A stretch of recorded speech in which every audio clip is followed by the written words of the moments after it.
know, so far you've been here a day at Neighborhood News Hour. Just your general impressions.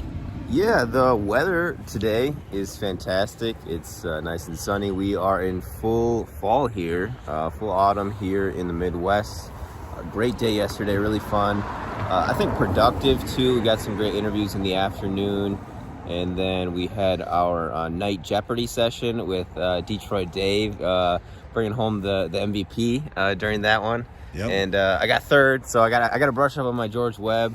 And second place was Mr. Adler, Aaron. So yeah, it was really fun. And yeah, just speaking on the veterans thing, I have many people in my family who are connected to the military somehow, whether it's being in the Army or in the Air Force or working for some aspect of the military. So military veteran support is something that I feel pretty strongly about, and I don't think a lot of people would necessarily guess that about a young person, but especially maybe a young millennial who people would think that would vote a certain way and then doesn't. But I think regardless of left or right, I think support for our military is something that's important for our country. So yeah. I don't know what Dave has to say about that as far as the military. I come from a family that really doesn't have a lot of military background, but of course I'm, as an American and somebody that, supports our troops, I think it's great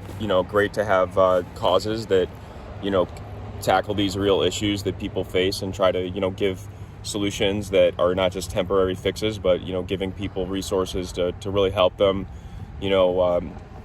come back and get ready to go. You guys went to the horse farm yesterday. We did. We went to the Duke's Petting Zoo, and they have a wide variety of animals. They do parties and things for different events, like at people's homes, but they also do these programs to help the veterans. And you saw the cabins the veterans live in? Yeah, they have little cabins, and they have where they can stay. So it's all these programs are things that from my background, like I don't have a lot of direct experience with them, but when you see them and see people that are dedicating their efforts to these kind of projects, you want to support that. Yeah, and one of the owners was actually a veteran, and we had a great conversation with him. Dave actually spoke to him longer than I did, but he was in the Navy. He's a nuclear plant guy. He's working at the nuclear plants, so he went to nuke school.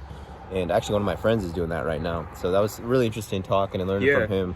A couple bases that he mentioned that I had never heard of. I think he went to Scotland, I believe. He went to Scotland. He also was in Groton, Connecticut, which we've learned about with the electric boat and General Dynamics. Having a big, a lot of the naval programs are run out of Connecticut there. Right, and I saw you guys over there working with the goats and the Clydesdales and all the animals. Animal therapy, it's so cheap. It's $3,000 a year for these veterans. You saw the facilities that we're in. They get to go in the riding arena. They get to live out there. They had the veterans garden where they're teaching all the these are guys that are just back from deployments where they can't even talk to their kids because something's happened over there where there's some emotional tangle that they're suicidal, and or they're just coming back to their families, and their wife is gone off, or whatever. These are people that are really in desperate need, and I just think it's kind of cool that there's a place where they can land and just kind of chill without getting on the drugs. They want to get them on the drugs so fast, So you had a long talk with a lot of people there. What did you think? Yeah, it was really great learning the backstory of this gentleman, and his name escapes me right now, but we spoke to him for probably half an hour or so, and he said that he enjoys this work now a lot.